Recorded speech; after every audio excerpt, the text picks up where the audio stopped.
Olá, pessoal. Essa é a resolução da nossa segunda lista dirigida. É isso mesmo, elas voltaram com tudo e a gente vai firme até a prova do Enem. Para essa lista de hoje, eu elaborei 3 questões, 2 com os casos mais complicados de regra de 3. É isso mesmo, nem sempre uma questão de regra de 3 é fácil, tá? E eu vou te provar isso nessa lista de hoje. E além disso, uma questão de geometria plana. Se você não tem essa lista, é porque você não está no nosso grupo do Telegram. Eu vou deixar aqui na descrição do vídeo um link para você entrar para o nosso grupo, baixar todos os materiais que forem interessantes para você e se preparar de forma efetiva. Então, fica mais uma vez o convite, tá? Entra lá no nosso grupo, baixa tudo que você quiser, compartilhe com seus amigos, aproveita, se inscreve aí no canal, já deixa o seu like, porque eu tenho certeza que essa lista de hoje vai merecer. Eu sou Juliana Rezende, professora de matemática, e eu vou com você até a prova do Enem.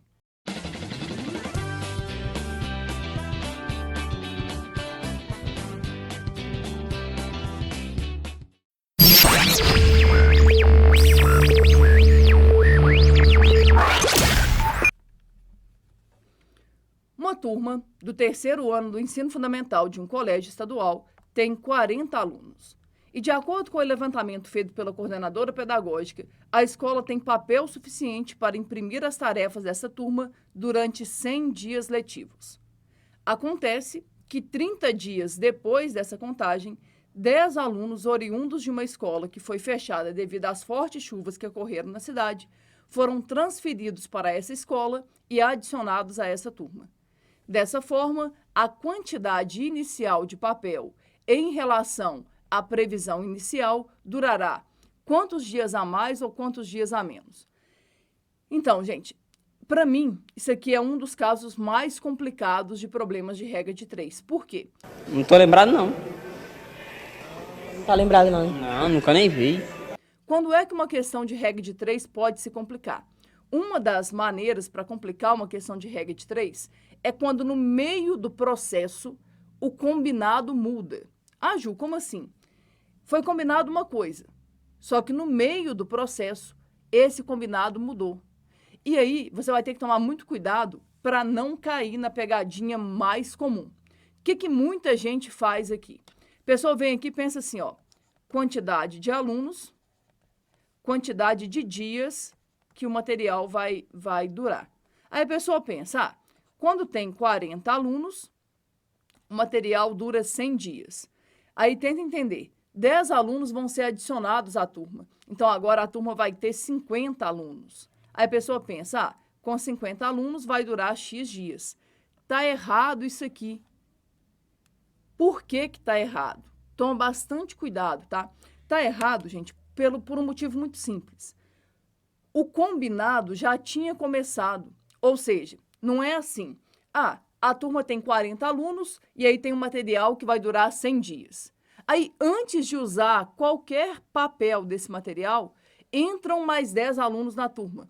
Se fosse assim, você poderia fazer exatamente do jeito que está aí. Mas não é. Tenta entender. Os alunos entraram e aí começou lá o período letivo. Depois de 30 dias dessas aulas, ou seja, depois de já ter impresso material para 30 dias, aí é que novos alunos entraram. Ou seja, eu não posso fazer dessa forma que está aqui, porque essa forma seria assim, ó, não usou nada. Não usou nada e aí entraram 10 novas pessoas. Se fosse assim, ok, mas não é. Então, aqui você vai ter que tomar bastante cuidado. Tem maneiras diferentes de fazer, tá? Tem gente que gosta de pensar na fração de material que já foi gasta, aí vai ficar a seu critério. Eu gosto de fazer de um jeito mais simples. Qual que é o jeito mais simples? Eu penso como que seria a situação se o combinado permanecesse. Ah, Ju, como assim?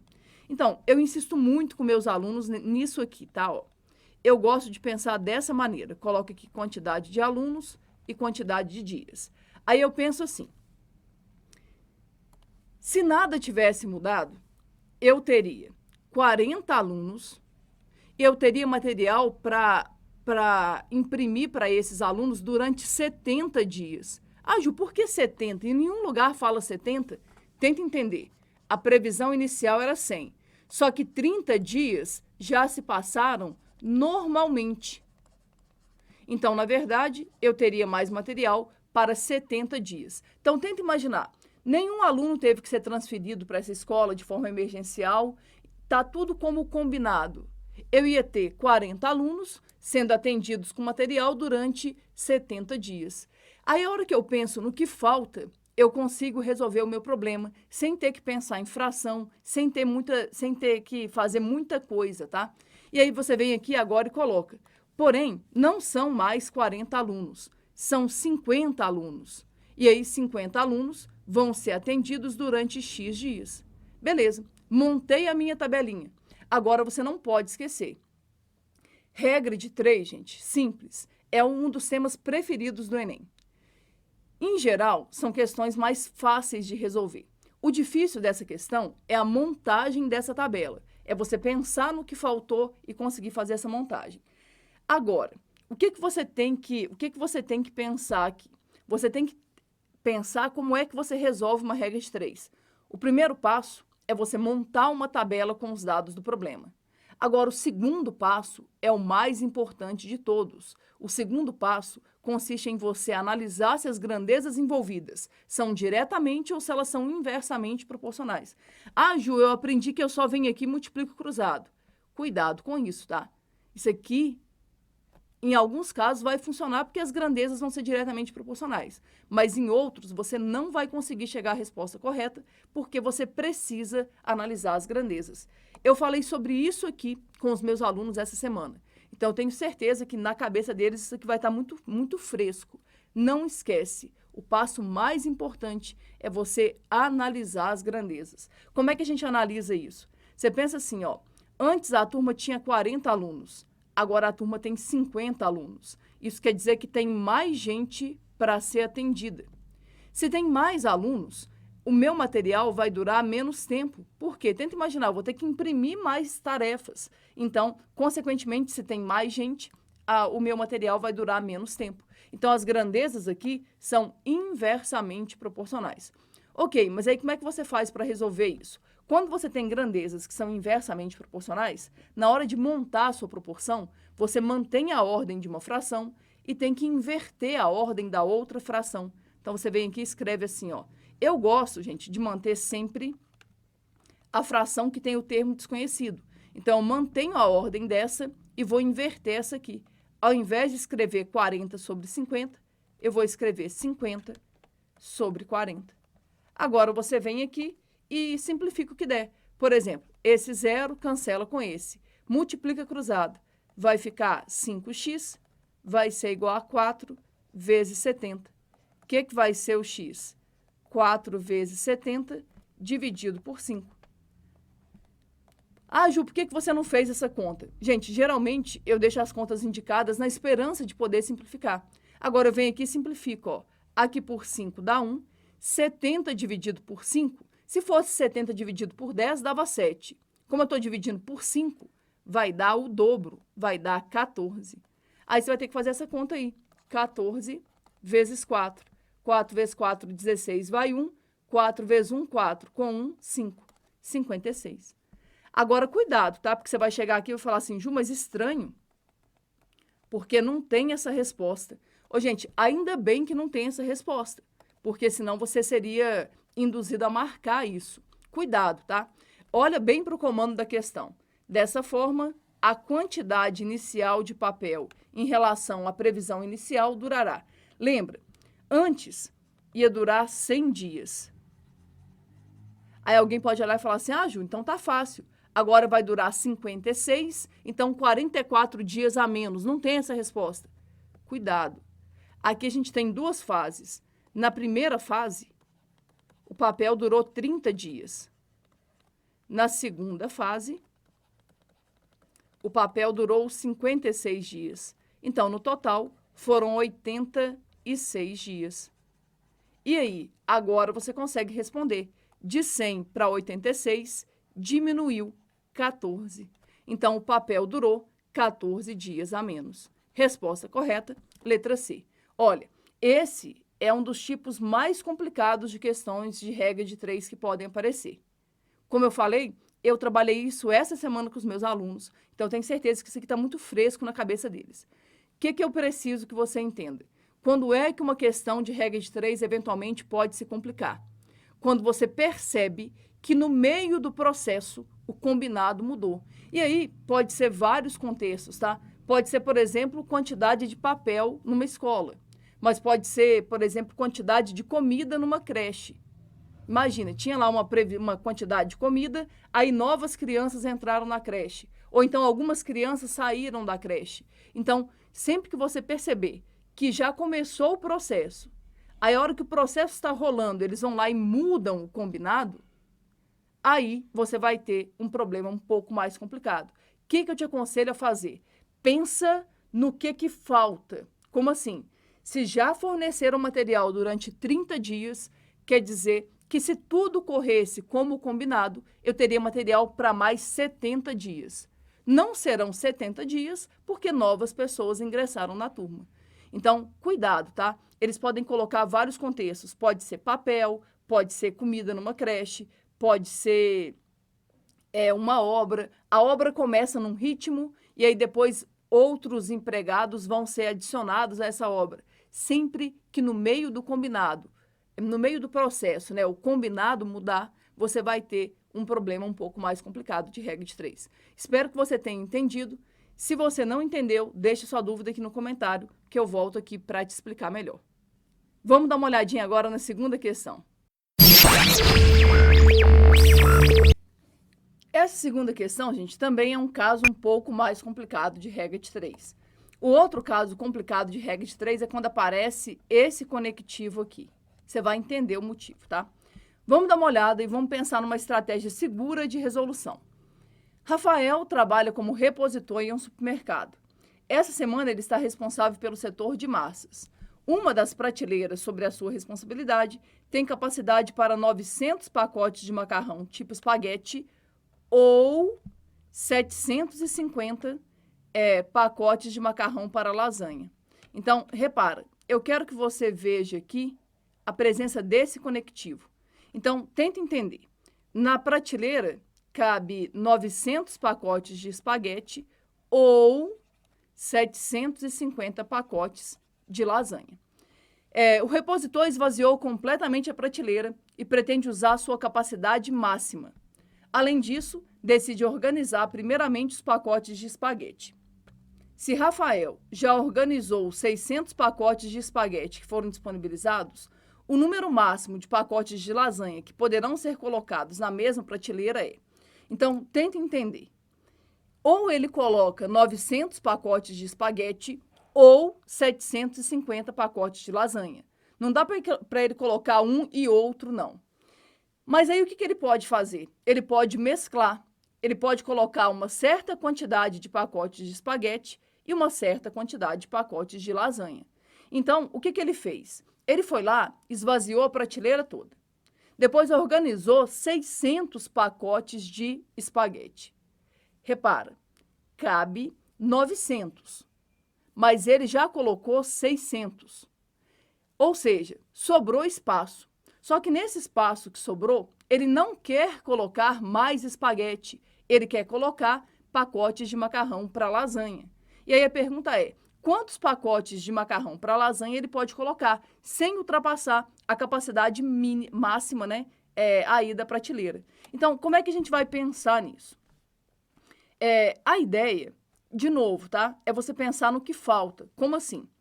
Tem 900 pacotes de espaguete, tem espaço para isso. Só que ele foi lá e já colocou 600. Então, isso aqui já está feito, tá? Isso aqui ninguém vai mudar. Ele já colocou esses pacotes. Ok. O que acontece? Ele tem espaço para colocar mais 300 pacotes de espaguete. Então, isso aqui é o que está livre. É o que ele tem espaço, tá? Isso aqui está livre. Aí, o que acontece? Ao invés dele colocar isso, ele quer colocar o equivalente em pacotes de lasanha. Ah, Ju, como é que eu vou pensar nisso? Você vai pensar nisso com uma regra de 3. Como assim? Você vai pensar assim para mim, ó. 900 pacotes de espaguete correspondem a 750 pacotes de lasanha. Só que eu não tenho mais espaço para 900 pacotes de espaguete. Eu tenho espaço só para 300. Só que ao invés de colocar 300 pacotes de espaguete, eu vou colocar X pacotes de lasanha. Agora você vem aqui e faz essa regra de 3. Mas vê se você entendeu. Eu estou pensando no espaço que está vazio, que está livre. Eu tenho espaço para colocar 300 pacotes de espaguete. Só que ao invés de colocar 300 pacotes de espaguete, eu vou colocar o correspondente em lasanha. Agora é resolver essa regra de 3. Mas como é que você vai resolver isso? É importante que você analise. Aqui as grandezas são diretamente proporcionais, mas poderia não ser, tá? Aí observa. De 900 para 300, diminuiu aqui a quantidade de espaguete. Então, vai diminuir também a quantidade de lasanha. É só você vir aqui e multiplicar cruzado. Mas se você quiser montar a sua proporção, você mantém a ordem de todo mundo. 750 sobre x vai ser igual a 900 sobre 300. Confere. 2 zeros, cancela com 2 zeros. Aqui por 3 dá 1, aqui por 3 dá 3. 3x vai ser igual a 750. O que vai ser o x? 750 dividido por 3. X igual a 250. Ou seja, tem espaço para colocar 250 pacotes de lasanha. Ah, Ju, não tinha uma outra maneira de fazer, não? Então, aqui os números são muito bons. Por quê? Repara, tá livre aqui 1/3 da capacidade do espaguete. Tem capacidade para 900, está livre 300. Então, vai caber 1/3 desse valor. 1/3 de 750 é 250. Então, se você conseguir pensar assim de forma mais direta, ótimo. Se você não conseguir, você monta sua regra de 3 e resolve. Mas o importante é você pensar, eu tenho que me concentrar no que está vazio. A hora que você se concentra no que está vazio, você consegue resolver. Eles podem fazer isso aqui, gente, com vários contextos. O Enem já cobrou uma questão muito parecida com essa, só que envolvia a ideia de tijolo e telha. Falava que o caminhão podia carregar uma certa quantidade de tijolos ou uma certa quantidade de telhas.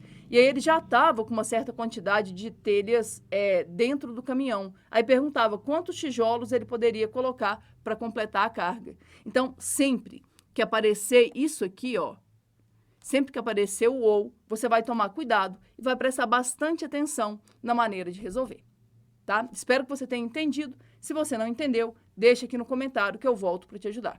Agora, vamos dar uma olhadinha na terceira e última questão. Como sempre, uma questão de geometria. A gente está bem na parte introdutória de geometria. Então, se você tem dificuldade em geometria, foca nessas listas, porque a gente vai até o final. A gente vai do básico até chegar lá na geometria bem mais avançada, tá? Então, dá uma olhadinha nessa terceira e última questão.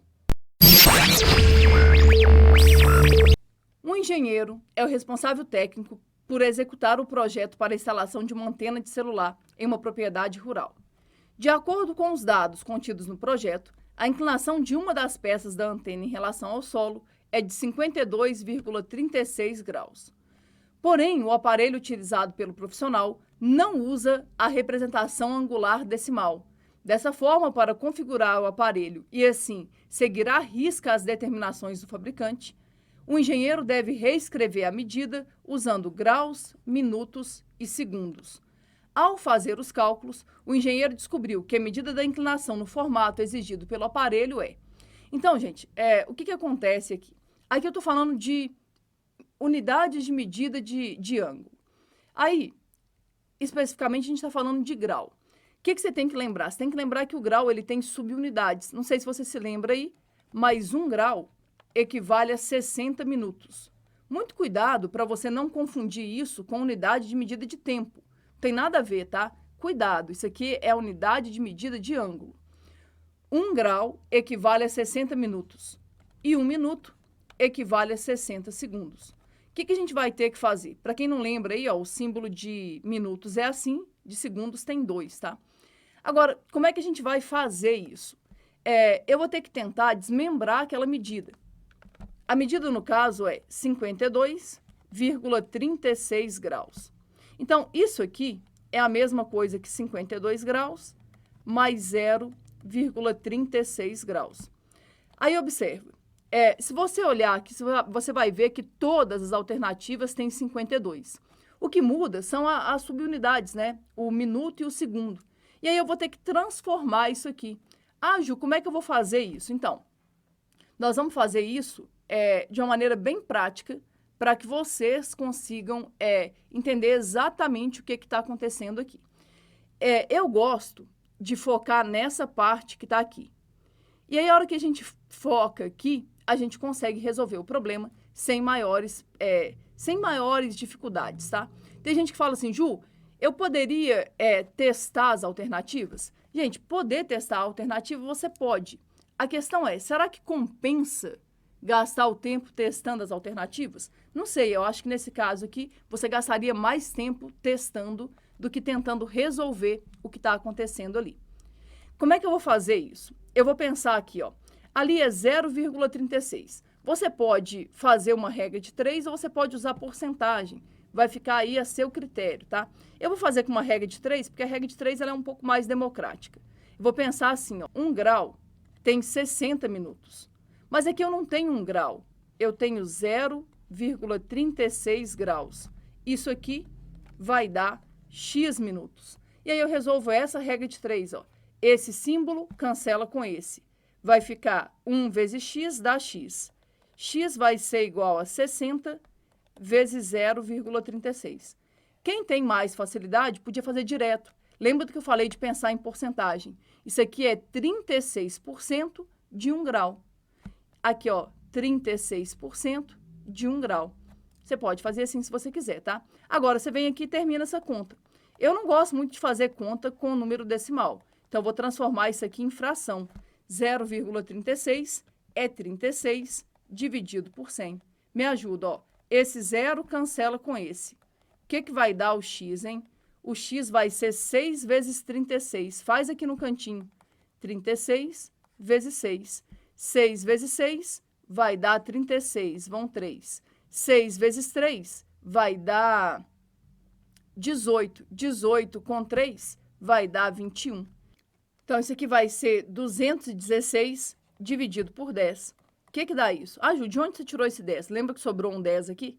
Então, meu x vai ser 21,6 minutos. Aí você fala, tá, mas e aí? E aí que a gente já tem isso aqui, ó. 52 graus, 21,6 minutos. Se você olhar aqui, você vai ver que só tem uma alternativa que tem 52 graus e 21 minutos. Eu já marcaria minha resposta. Ah, Ju, mas se tivesse mais uma, você ia ter que terminar. E como é que a gente termina? A gente vai pensar nisso aqui, ó. Vê se está certo. Isso aqui é 52 graus, 21 minutos, mais 0,6 minutos. Repara, ó, o que eu fiz aqui? Eu desmembrei. Isso aqui é 21 mais 0,6. Aí eu vou usar uma subunidade. Eu vou usar agora os segundos. Só que agora eu vou fazer diferente. Ao invés de fazer uma regra de 3, vou fazer do jeito que eu falei para vocês. Eu faria assim, ó. Vai ser 0,6 de 1 minuto. Só que 1 minuto tem 60 segundos. Então, vai ser 6 sobre 10 vezes 60. Esse 0 cancela com esse. 6 vezes 6 dá 36. E aí está resolvido o nosso problema. O que vai ser isso aqui? 52 graus, 21 minutos e 36 segundos. Resposta correta, letra D. Então, assim, o que eu quero que vocês entendam? Aqui a gente está trabalhando com as subunidades. Ah, Ju, não entendi muito bem o que você fez. Eu fui pensando nas partes decimais. Aqui tinha 0,36 graus. Eu vim aqui e descobri o que era isso em minutos. 0,36 graus é 21,6 minutos. Se tivesse redondo, terminava. Imagina, deu 21, ia ser 52 graus e 21 minutos. Como deu uma parte decimal, eu pensei, o que seria 21,6 minutos? Isso vai ser 21 minutos mais 0,6 minutos. Mas 0,6 minutos, como está em parte decimal, eu usei uma outra subunidade, que agora é o segundo. Eu vim aqui e descobri. Se você não entendeu o que eu fiz aqui, você recorre a uma regra de 3. 1 minuto tem 60 segundos. 0,6 minutos tem y. Se você fizer essa regra de 3, você vai descobrir que o y é igual a 36. E aí você resolve seu problema do mesmo jeito, tá? O importante é você saber trabalhar com essas subunidades. O Enem já cobrou isso? Sim, o Enem já cobrou isso. E pode voltar a aparecer. Por isso que eu trabalho muito bem isso com os meus alunos, para que você não chegue na prova e tenha uma surpresa.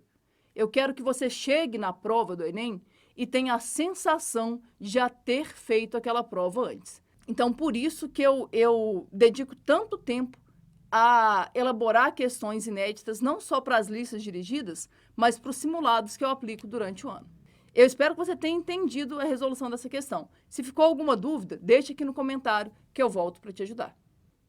Olha, eu espero que você tenha entendido a resolução de todas as questões, mas eu espero mais ainda que você tenha vindo aqui só para conferir o seu gabarito, tá? Mas é aquela história. Não se preocupe se você estiver tendo dificuldade nesse início. A gente vai ter um longo ano de preparação e eu tenho certeza que daqui a pouco você já vai estar mandando ver em todas as listas dirigidas nos nossos simulados, tá bom? Então, assim, se você não é inscrito no canal, já se inscreva para não perder nada e deixe o seu like para me ajudar a continuar produzindo conteúdo gratuito e de qualidade para vocês. E eu queria fazer um convite. Nessa segunda-feira, na próxima segunda-feira, dia 29 de março, né, a gente vai ter uma live a respeito de probleminhas de torneira. Não sei se você já ouviu falar sobre isso, mas são aqueles problemas que falam assim, uma torneira enche um tanque em 5 horas, a outra torneira enche o tanque em 4 horas. Se eu abrir as duas torneiras juntas, em quanto tempo que o tanque vai tá cheio? Então, a gente vai ter uma live. A live sempre tem uma lista de apoio para você poder ir treinando e para a gente poder trabalhar durante a live. Então, não perde, não. E se você conhece alguém que vai fazer prova de concurso público, isso despenca nas provas de concurso público. Então, fica o convite também. Manda lá para o seu amigo, para quem você conhece que está se preparando aí, ou para vestibular, ou para concurso público, porque eu tenho certeza que essa aula vai te ajudar demais, tá? Então, obrigado por vocês terem assistido a aula, muito obrigado por estarem lá no grupo do Telegram. Se você não está ainda, entra lá no grupo e baixe todos os materiais que você achar interessante. Um abraço e até o nosso próximo encontro.